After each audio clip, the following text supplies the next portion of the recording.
La població alemanya del front intern ja ha començat a notar l'impacte total de la guerra. Per minar la seva fermesa, els britànics utilitzen una estratègia que anomenen bombardejos morals, atacant zones residencials i centres de ciutats. El caos resultant, no obstant, facilita a les autoritats nazis els plans de deportació de jueus. Els bombardejos no són, evidentment, l'únic motiu per la persecució dels jueus ni per l'establiment dels camps de concentració. Però, amb els bombardejos, la idea de la deportació dels jueus va guanyar popularitat entre les autoritats locals i la pressió des de baix va augmentar. Desempalleguem-nos-en i assegurem-nos que no tornin mai. Si ens fixem en el gruix d'aquests transports, procedien d'Hamburg, de la zona del Rin i el Ruhr, i també de Bremen, Bremerhaven, Emden, etc. S'emportaven els jueus de les zones bombardejades i, per tant, hi havia més habitatges disponibles. I alhora, i més important, parament de casa i roba perquè les famílies alemanyes que havien patit els bombardejos rebessin una mena d'ajuda d'emergència sense burocràcia. La persona responsable d'organitzar el genocidi és el cap de l'oficina principal de seguretat del Reich i Reichsprotektor o governador de Praga, Reinhard Heydrich. El 27 de maig del 1942, soldats txecs que tornaven de l'exili atempten contra la vida de Heydrich, que mor a l'hospital al cap de pocs dies. La venjança de la SS és terrible. El 10 de juny, Lidice, un poblet a prop de Praga, és cremat i arrasat per la sospita que els assassins de Heydrich s'hi han amagat. Els 172 homes del poble són executats i les dones i els nens deportats a camps de concentració.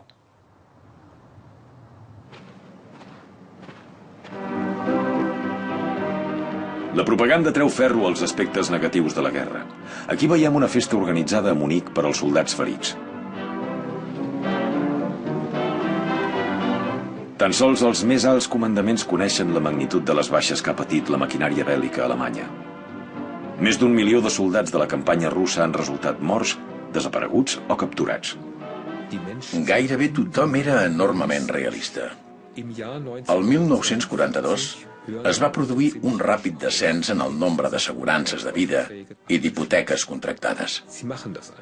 El règim va promoure un pla anomenat estalvis de ferro, que donava als estalviadors exempcions tant d'impostos com de les contribucions a la seguretat social, alhora que uns interessos d'entre el 15 i el 20%. La trampa, no obstant, era el fet que el venciment anava lligat al dia de la victòria final a la guerra, i ningú hi estava disposat.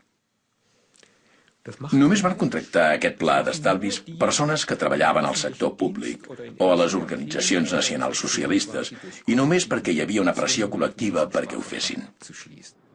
El petroli, més que no pas la conquesta del Lebensraum a l'est, és ara l'objectiu més important de la guerra, manifesta Hitler després de l'inici de l'ofensiva de l'estiu del 1942 contra l'exèrcit roig. Si no asseguro el petroli dels camps de Maykop i Grozny, hauré de liquidar aquesta guerra. El Führer desatén qualsevol crítica dels seus generals, afirmant que només la seva tenacitat havia evitat un desastre napoleònic. La guerra no era simplement una qüestió de victòria o derrota, sinó de triomf o daltabaix. La Wehrmacht aplega totes les seves forces per una ofensiva al sud de Rússia. Les tropes alemanyes trenquen el front soviètic en alguns llocs i unitats més petites fins i tot aconsegueixen prendre els camps de petroli de Maykop, però no n'hi ha prou per cobrir les provisions que tant necessiten. Els alemanys ja no mostren cap mena de respecte per la població civil. Si troben cap resistència, cremen pobles sencers i executen els civils amb l'excusa que són partisans. Les regions ocupades són saquejades implacablement. Tot i que els productes i aliments confiscats són enviats a Alemanya a carretades, l'abastiment al front intern és el caire del col·lapse. Hitler s'havia oposat sempre a imposar qualsevol càrrega als alemanys. Durant un famós míting amb Hermann Göring l'agost del 1942, va dir que s'havia de duplicar l'explotació dels territoris ocupats en benefici dels alemanys. cosa que implicava que calia augmentar dràsticament tant les quotes de menjar com la quantitat de mercaderies per mantenir l'estabilitat alemanya i que no tornés a passar com l'any 1918. Un metge militar anònim documenta la crua realitat de la guerra en un hospital de l'exèrcit prop de Bielefeld.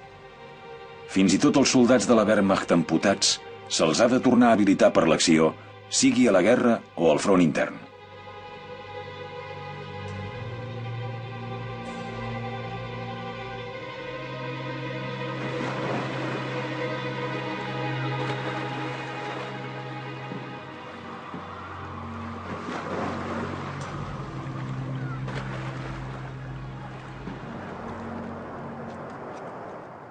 En no rebre vitualles ni reforços, la guerra al nord d'Àfrica també es converteix en un desastre pels alemanys.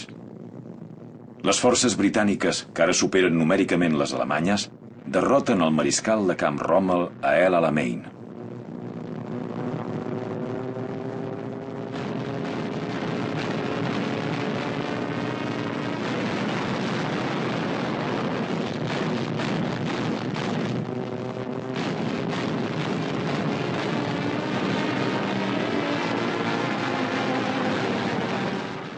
Quan Rommel ordena la retirada de les seves tropes, Hitler s'enfurisma. A les tropes no se'ls pot mostrar cap altre camí que no sigui el que porta a la victòria o a la mort, diu el missatge radiofònic del dictador. Hitler dicta un ordre d'arrest per Rommel, que mai es fa efectiva. Malgrat la derrota, la propaganda glorifica el mariscal de camp com si fos un heroi. Això no obstant, Rommel es distancia cada cop més del Führer. En diverses ocasions expressa la seva opinió que la victòria final és inassolible.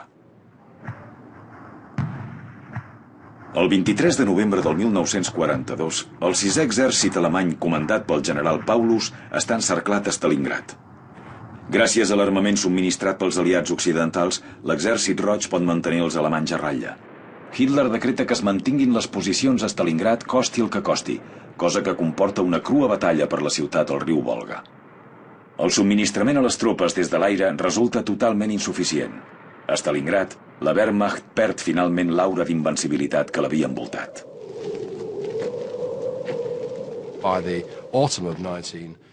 La tardor del 1942, les tropes alemanyes estaven empantanegades a Stalingrad i, evidentment, els mesos següents, allò es va convertir en una derrota enorme i decisiva per a Alemanya. El punt crucial que cal destacar és que, pel que fa a l'ofensiva alemanya, el 1942 la Wehrmacht era substancialment més feble que el 1941. Els alemanys havien perdut 1 milió d'homes d'un any a l'altre. Sent realistes, la victòria final tal com es preveia el 1940-41 ja no era possible, però Hitler creia que en aquell punt encara es podia obtenir la victòria.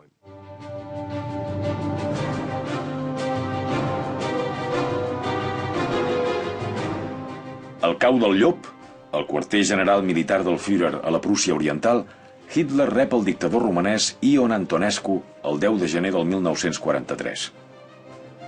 El Führer considera els seus aliats romanesos i italians corresponsables de la situació a Rússia. Els generals reben l'ordre de defensar Stalingrad fins al darrer home.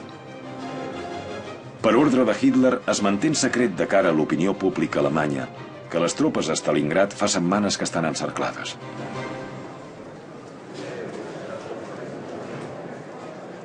Recepció pel 50è aniversari de Hermann Göring el 19 de gener.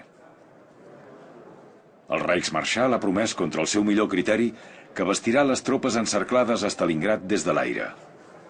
I tot i que a Göring ja no se'l prenen gaire seriosament després del fracàs de la seva força aèria, encara aconsegueix impressionar Hitler amb promeses buides una vegada i una altra.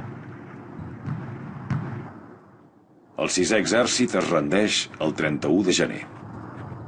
Abatuda i desfeta, la nostra gent contempla la pèrdua dels homes de Stalingrad, diu un fulletó distribuït al febrer pel grup de resistència Rosa Blanca. Volem sacrificar la resta de la joventut alemanya a les ambicions vils de la trepa del partit nazi? No. Mai. Els valerosos estudiants de l'entorn de Sophie i Hans Scholl són detinguts i executats abans que s'acabi el mes. Friedrich Paulus, el comandant del 6è exèrcit, durant un interrogatori dels russos. Un dia abans de la capitulació, Hitler havia ascendit Paulus a mariscal de camp. Una invitació a suïcidar-se davant de la derrota. Stalingrad va ser una desfeta enorme. Es va perdre tot el 6è exèrcit. El propi Hitler, i això no es podia amagar, era al darrere d'aquesta derrota alemanya a Stalingrad. I per tant, per primera vegada, la població alemanya en culpava Hitler personalment. Anaven amb molt de compte a l'hora d'expressar-ho, però era ben evident que li atribuïen la culpa personalment a Hitler per la derrota a Stalingrad, i per tant el mite de Hitler s'havia desinflat definitivament. Va ser un moment clau en el declivi del mite que havia envoltat Hitler, el mite de la infal·libilitat que se li atribuïa, que eren els altres els qui cometien errors, els militars i la resta de dirigents nazis. Hitler era encara intocable, però després de Stalingrad ja no va ser així. Tot i que Berchtesgaden encara no és dins de l'abast operatiu dels bombarders aliats, a Obersalzberg es prenen precaucions contra els atacs aeris. Hitler supervisa personalment un exercici la primavera del 1943. Cada vegada passa més temps en el seu refugi de muntanya. Estava acostumat a guanyar totes les batalles que lliurava, perquè fins aleshores tot li havia anat molt bé. Estava convençut de ser el salvador de la nació alemanya i creia que el poble alemany assoliria la victòria amb ell de líder. I per totes les campanyes reeixides que havia comandat, se sentia vindicat en el seu paper de salvador. El gran ensurt va venir quan les victòries al camp de batalla es van acabar i va ser aleshores quan Hitler es va començar a ensorrar. Hitler confia en Joseph Goebbels quan diu que la caiguda del Tercer Reich només serà possible per la debilitat del poble.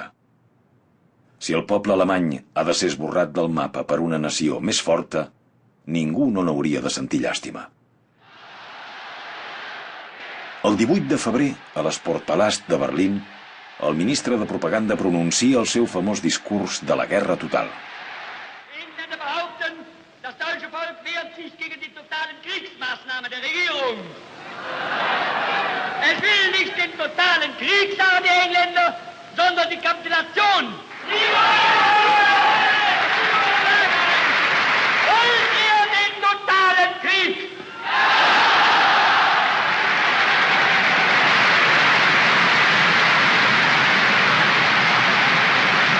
Wollt ihr ihn, wenn nötig, totaler und radikaler, als wir ihn für uns heute überhaupt erst vorstellen können?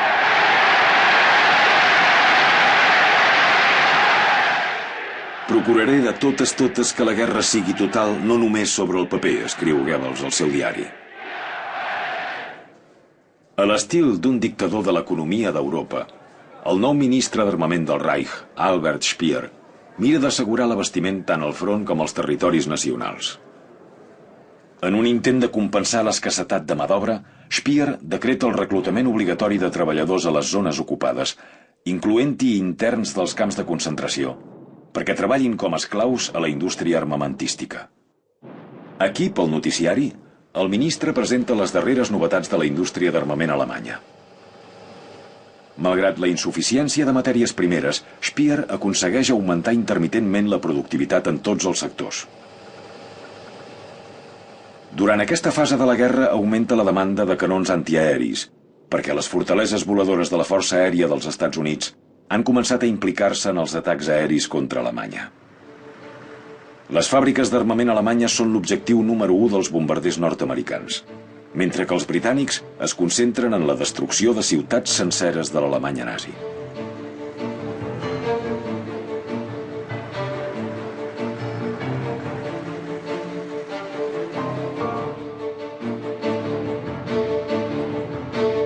Durant un temps, l'artilleria antiaèria alemanya i els caces nocturns aconsegueixen abatre molts bombarders.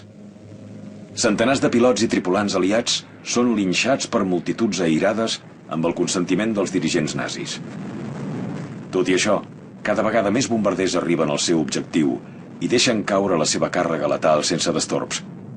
L'escena sempre es repeteix, sigui a Berlín, a Colònia o a Leipzig. Els bombers intenten apagar els incendis. Els voluntaris recuperen els cadàvers.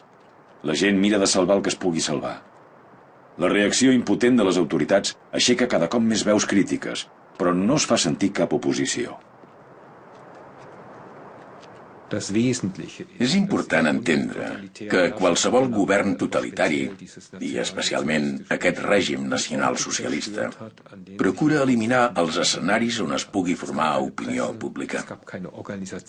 No hi havia premsa, no hi havia organitzacions, i totes les associacions i societats havien passat a mans del partit i s'organitzaven conformement. No hi havia llocs on la indubtable oposició existent, el descontentament públic o la gent convençuda que allò acabaria terriblement, es pogués organitzar i fer-se escoltar. Ja fa molt de temps que els opositors a Hitler dins de la Wehrmacht no tenen cap dubte que perquè s'acabin la guerra i les matances, el Führer ha de morir. Joves oficials planegen assassinar el dictador durant una visita a les tropes a Smolensk. Però el seu general els atura perquè no hi és present Himmler, el cap de la SS. En comptes d'això, Hitler és aclamat per les tropes i la maquinària propagandística se'n fa ressò.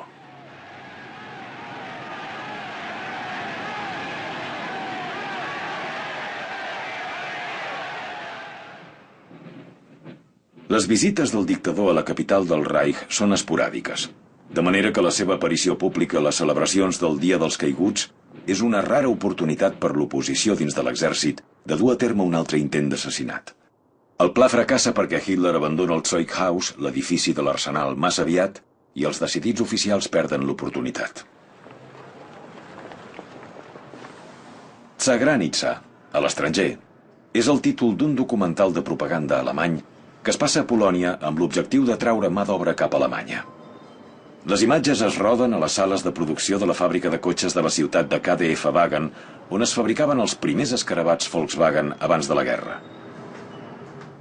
Es fa creure als treballadors que les condicions seran meravelloses, amb allotjament excel·lent, assistència mèdica de primera, bona paga i vacances freqüents a casa. Al poble de Steindorf, a Pomerània, un cineasta aficionat documenta la brutal realitat. Quan unes noies alemanyes s'emboliquen amb treballadors estrangers, el poble no té cap mena de pietat i posa a la picota pública els culpables.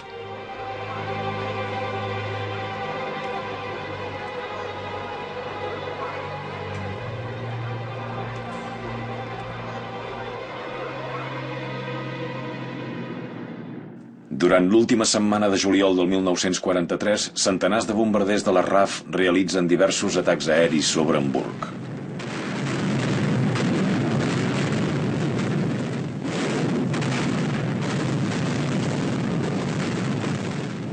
Les bombes creen una tempesta de foc terrible. Barris sencers de la ciutat es consumeixen en hores. Un infern dantesc s'empassa la gent. Els incendis incontrolables ho arrasen tot. El bomber Hans Brunswick filma aquesta seqüència amb el consentiment de les autoritats perquè en quedi constància.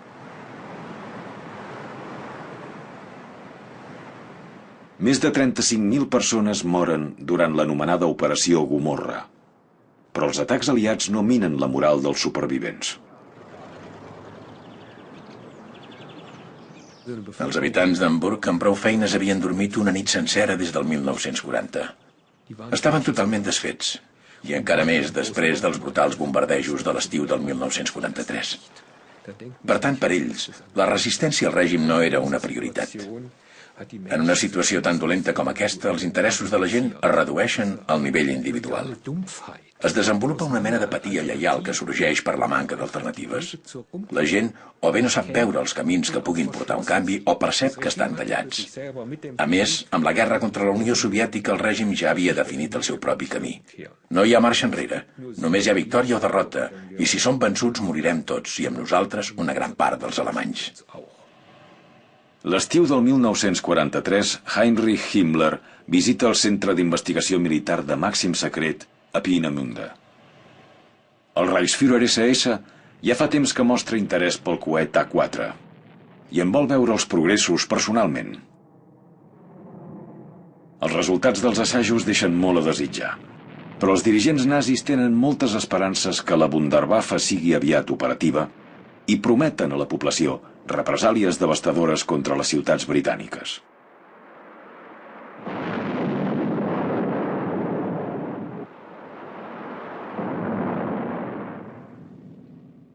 El Führer vol aturar els avenços soviètics al front oriental amb una demostració colossal de poder a prop de Kursk.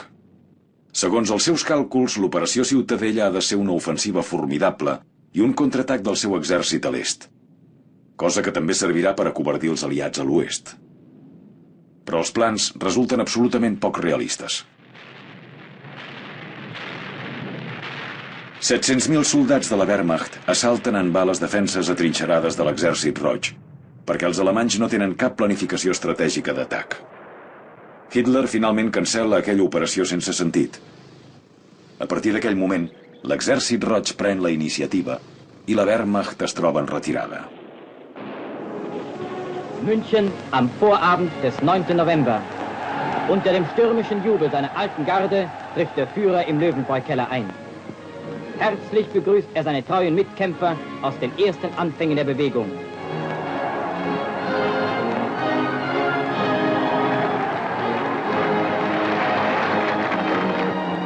In seiner Rede rechnet Adolf Hitler mit den Feinden Deutschlands ab.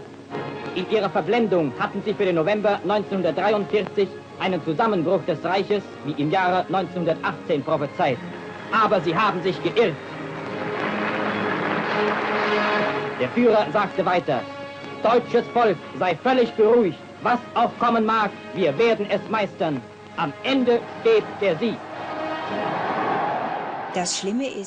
El pitjor de tot és que mai es va trobar cara a cara amb les penalitats que patia el poble alemany. Viatjava per Alemanya en trens especials i quan passava per les ciutats tirava les cortines. No volia veure les ciutats alemanyes en ruïnes. Era com un mecanisme d'autoprotecció que de vegades potser l'ajudava a creure que la victòria final era a prop, però aquelles promeses i discursos eren més de cara al seu públic.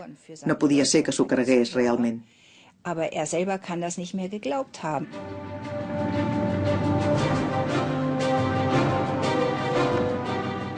Per ordre de Stalin, el 14 de gener l'Exèrcit Roig inicia una ofensiva a gran escala contra el grup d'exèrcits del nord. En poques setmanes, les tropes soviètiques aconsegueixen alliberar Leningrad després de 900 dies de setge alemany.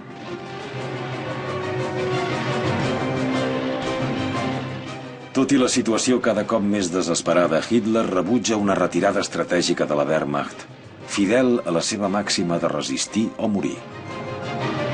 El resultat és que tots dos bàndols pateixen nombroses baixes i un gran nombre de soldats alemanys són capturats pels soviètics.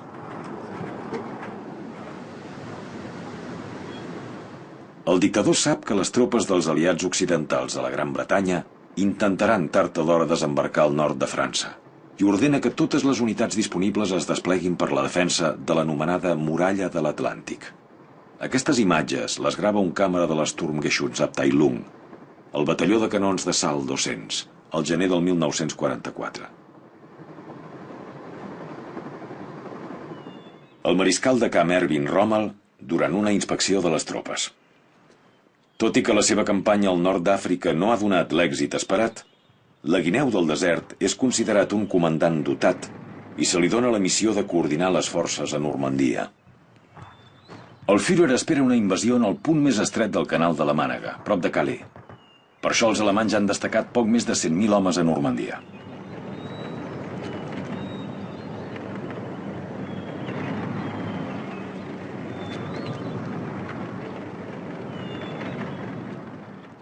Les derrotes recents no han deixat indiferents els aliats dels nazis. El 18 de març del 1944, Hitler acusa el regent d'Hongria, l'almirall Horthy, de negociar en secret amb els aliats i també de permetre que gairebé 1 milió de jueus visquin en llibertat al seu país. Es demana a Horthy que convidi immediatament la Wehrmacht a l'Hongria no ocupada. El regent cedeix a les pressions i torna a Budapest acompanyat per oficials d'alta graduació de la SS. La Wehrmacht ocupa Budapest. La propaganda alemanya proclama que l'ocupació té com a únic propòsit la seguretat del país. Al cap d'un mes, comencen les deportacions de jueus hongaresos als camps d'extermini.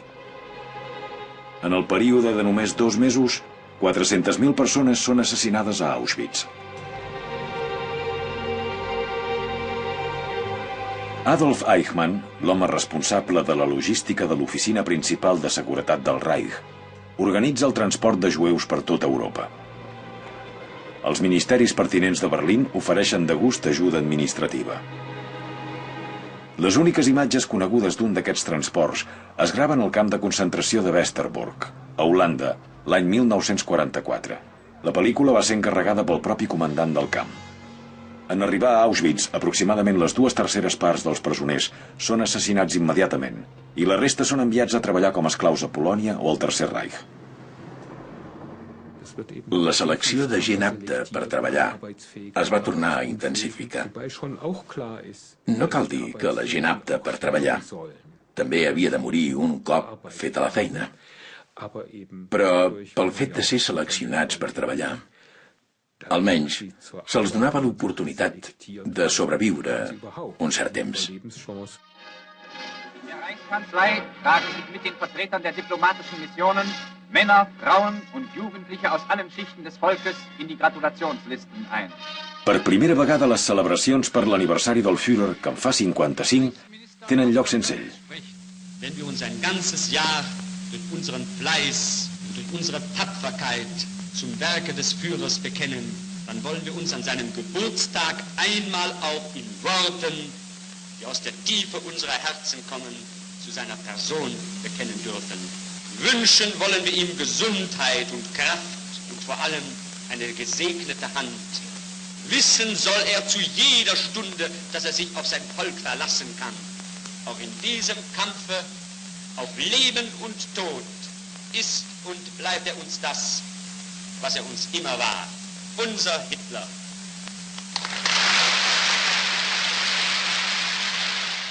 En ocasió de les celebracions, Goebbels fa decorar Berlín amb banderes i eslògans que desborden patetisme. Han ensorrat les nostres parets, però no els nostres cors. El diari del partit, Völkischer Beobachter, escriu: els alemanys mai no havien alçat els ulls cap al seu líder amb tanta confiança com ara, perquè ell és conscient de la magnitud d'aquesta lluita per les nostres vides.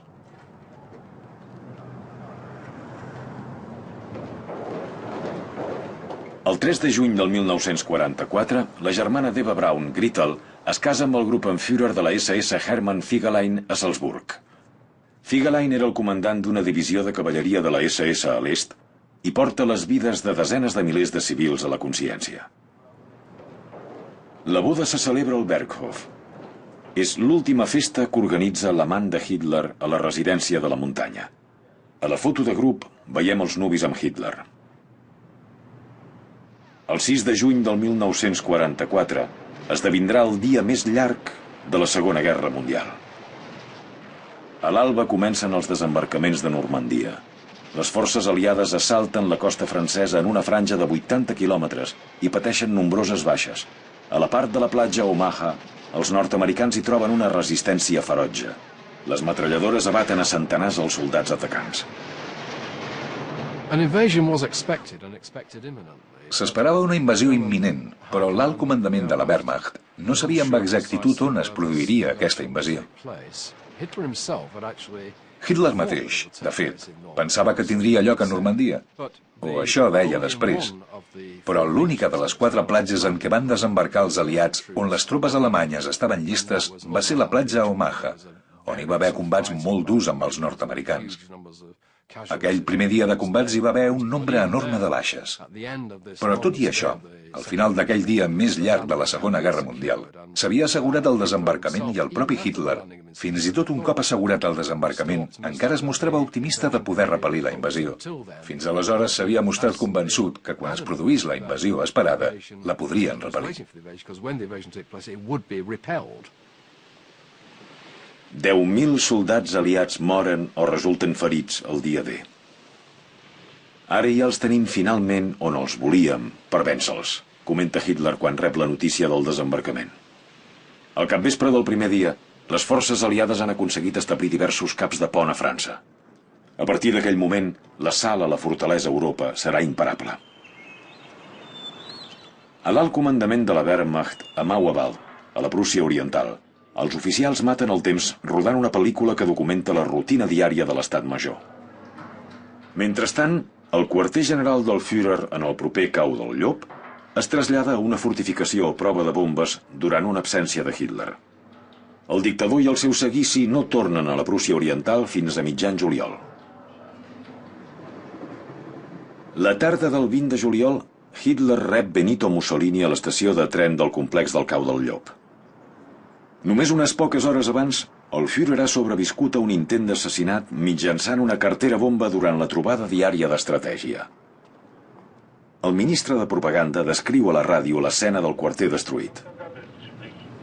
Im ganzen Raum gab es nur eine einzige Stelle innerhalb der enormen Detonationswelle, die davon verhältnismäßig unberührt blieb. Und das war die, an der der Führer am Kartentisch saß.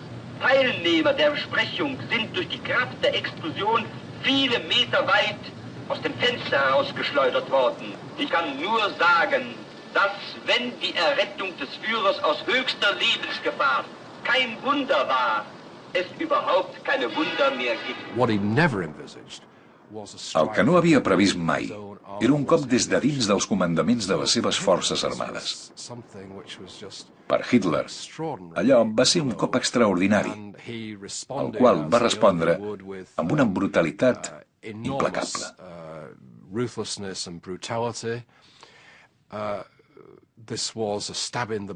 Allò era una punyalada a l'esquena des de dins del propi comandament militar i li va deixar una sensació de traïció molt pronunciada i una obsessió per aquella traïció. Li van donar una coartada, esclar, de per què havia sortit tot malament. Però ara podia donar la culpa de tot, del col·lapse del front oriental, de l'èxit de la invasió a l'oest, del que fos, a la gent del seu entorn, que havien perpetrat aquella traïció, i aquella sensació d'intensa desconfiança i obsessió per la traïció ja no el van abandonar fins al final. 2 Wochen nach der Tat verhandelt der Volksgerichtshof gegen 8 der aus dem Heere ausgestoßenen Verräter, die an dem Verbrechen des 20. Juli führend beteiligt waren.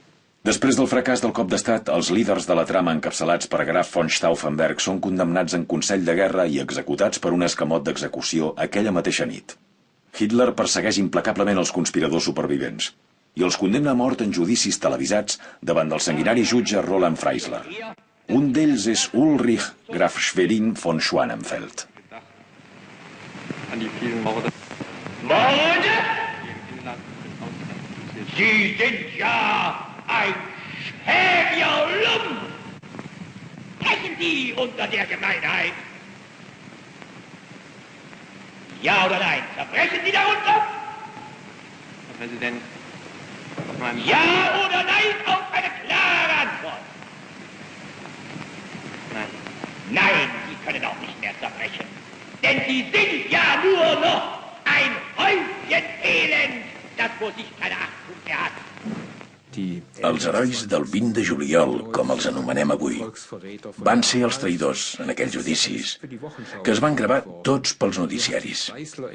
Però el comportament de Freisler estava tan fora de lloc durant el judici que Goebbels se'n va adonar que no seria bo per la propaganda.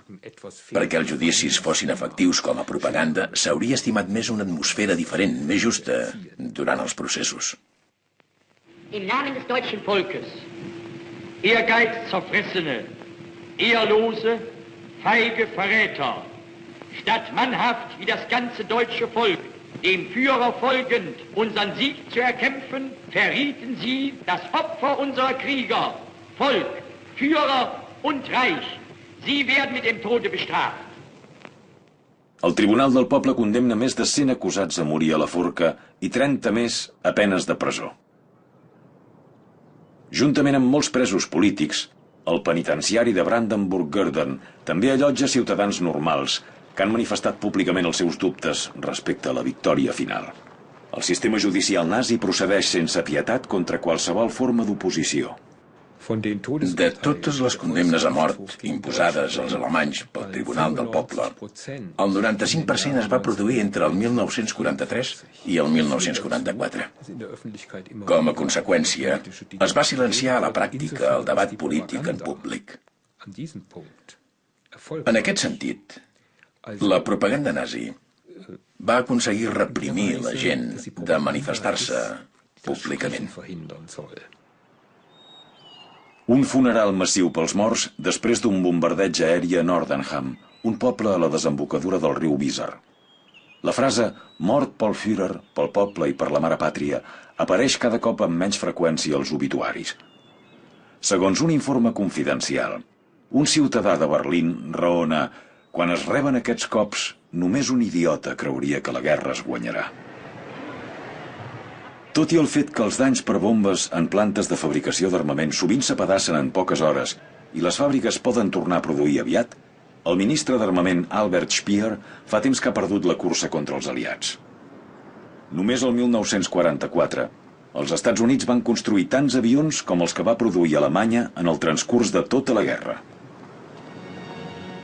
Les armes fabuloses promeses per la propaganda, com el caça a reacció Messerschmitt ME-262 que veiem aquí, es poden desplegar en servei operatiu només en casos aïllats, però no poden recuperar la supremacia aèria de les forces aèries aliades. Ni tampoc els coets de Hitler de Peenemünde poden aturar l'avenç dels aliats.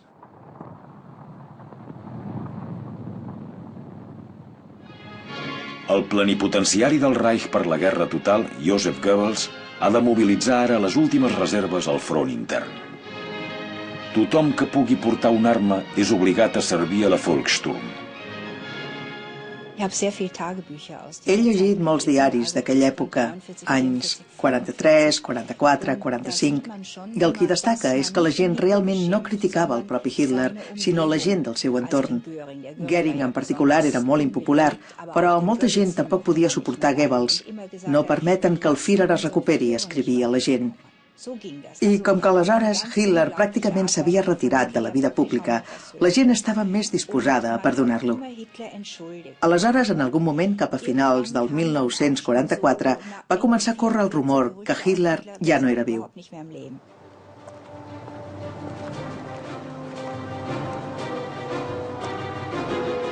El ministre d'Armament Albert Speer visita la zona de desplegament de l'ofensiva de les Ardenes. A mitjan desembre del 1944, la Wehrmacht ha mobilitzat totes les reserves restants i ha iniciat l'operació Boira de Tardor. Ja hem superat el sotrac, va declarar el dictador amb el canvi d'any des del seu quarter de Bad Nauheim. Al final, el Reich resultarà victoriós. Un càmera anònim grava l'ambient aparentment distès en una posició d'artilleria antiaèria en algun lloc del sud d'Alemanya. Dones, adolescents i homes no aptes pel front són el darrer contingent que els líders nazis poden reunir. Han d'aturar les onades de bombarders aliats que ara penetren l'espai aeri alemany, gairebé sense obstacles.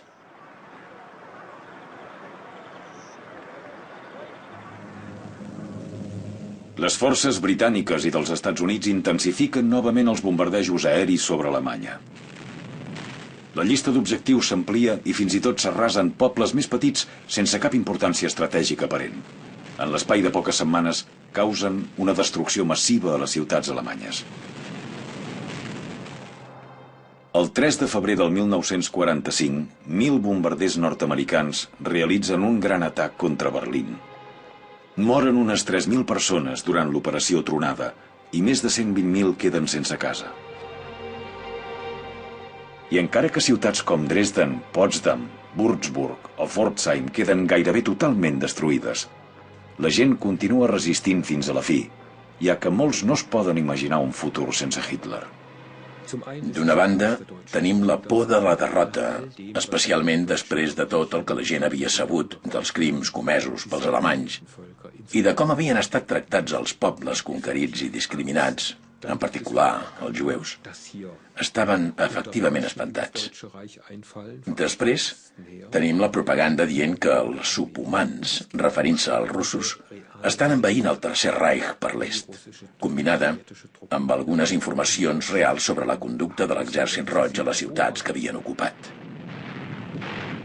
El 13 de gener comença l'ofensiva més important de l'Exèrcit Roig a la Prússia Oriental. Les divisions esgotades de la Wehrmacht no poden aturar la superioritat de les forces soviètiques. Molts refugiats que fugen de la Prússia Oriental són eliminats per l'Exèrcit Roig. La quantitat de culpa que ha acumulat Hitler és enorme, escriu un soldat. I continua, si no puc tornar a veure la meva família, no vull continuar vivint.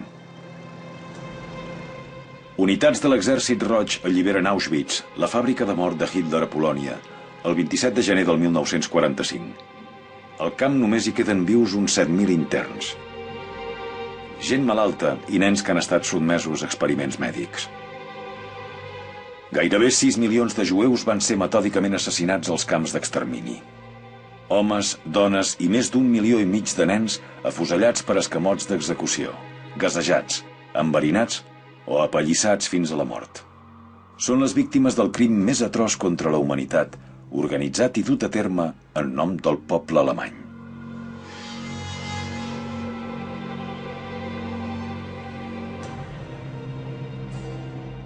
Pel front occidental també la guerra arriba a Alemanya. El 6 de març, les tropes dels Estats Units penetren al centre de Colònia. Els funcionaris nazis volen defensar la ciutat fins a l'últim home viu.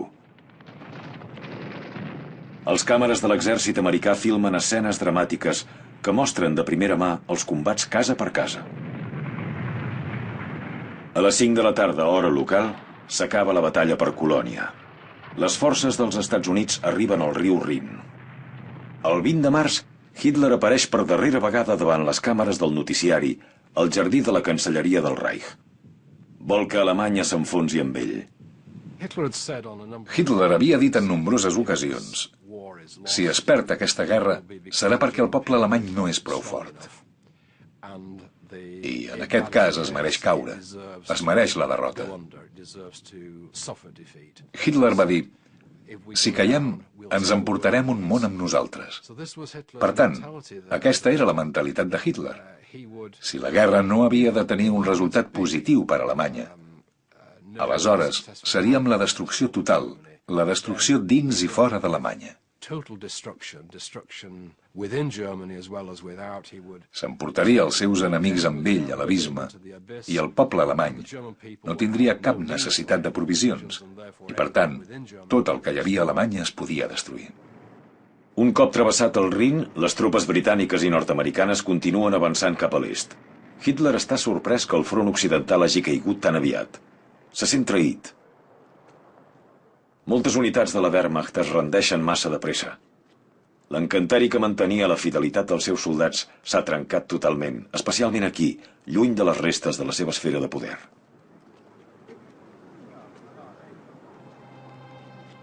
Les atrocitats ja no es poden continuar amagant. A principis d'abril del 1945, soldats americans alliberen el camp de concentració d'Ohrruf a Turíngia. Aquí havien estat tancats uns 10.000 treballadors esclaus. Només uns quants han sobreviscut a la barbària nazi. Els americans estan escandalitzats. Ohrruf és un dels primers camps que han pogut veure. Per ordre dels vencedors, s'obliga els habitants del poble veí a enfrontar-se a l'horrible realitat.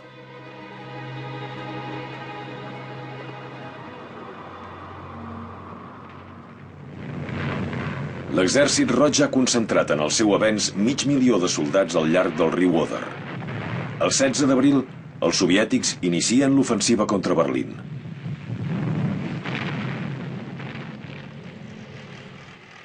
Es desfermen combats casa per casa pels carrers de la capital. Malgrat la resistència ferotge, els soviètics conquereixen un barri rere l'altre i avancen cap al centre de Berlín.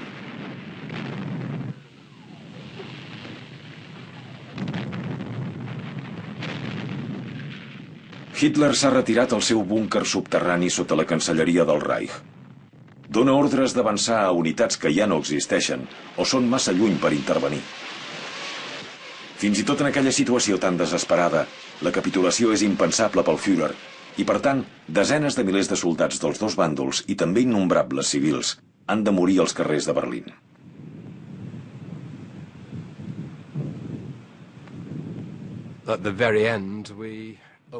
Al final, només sabem que Hitler, per fi, s'ha resignat al seu destí, que en certa manera havia preparat aquest final, que va ser gairebé un final teatral del Tercer Reich, amb el seu propi suïcidi amb els russos gairebé a la porta.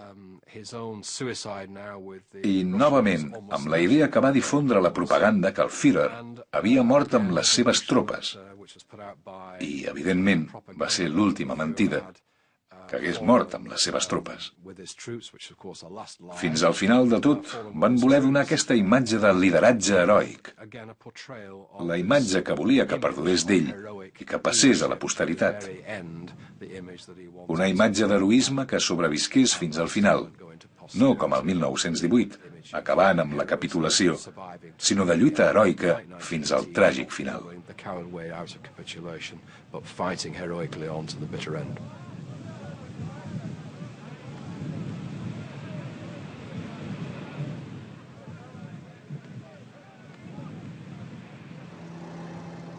El dictador es casa amb Eva Braun al seu búnquer.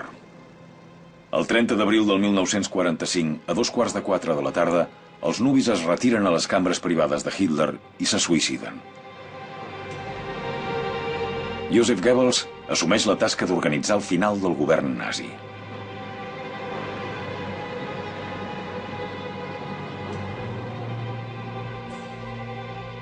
Dos dies després, les forces que defensen Berlín es rendeixen.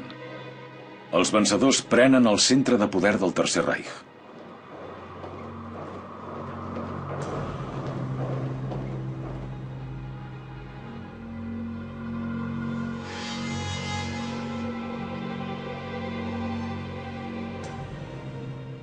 El 3 de maig, els cadàvers de Joseph Goebbels i la seva família són alineats al jardí de la presó de Plötzensee, mentre les càmeres soviètiques ho filmen.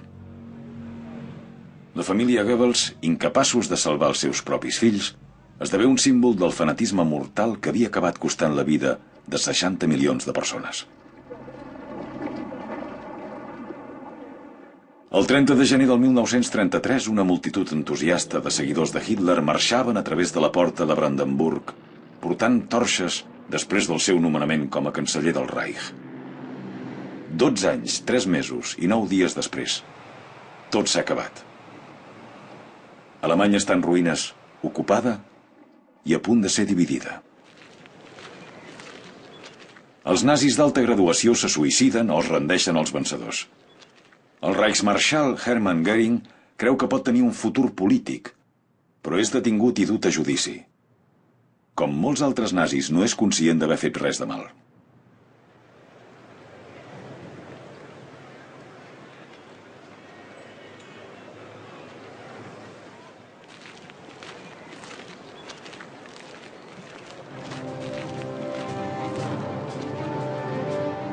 L'acte final té lloc el 8 de maig al municipi berlinès de Karlshorst.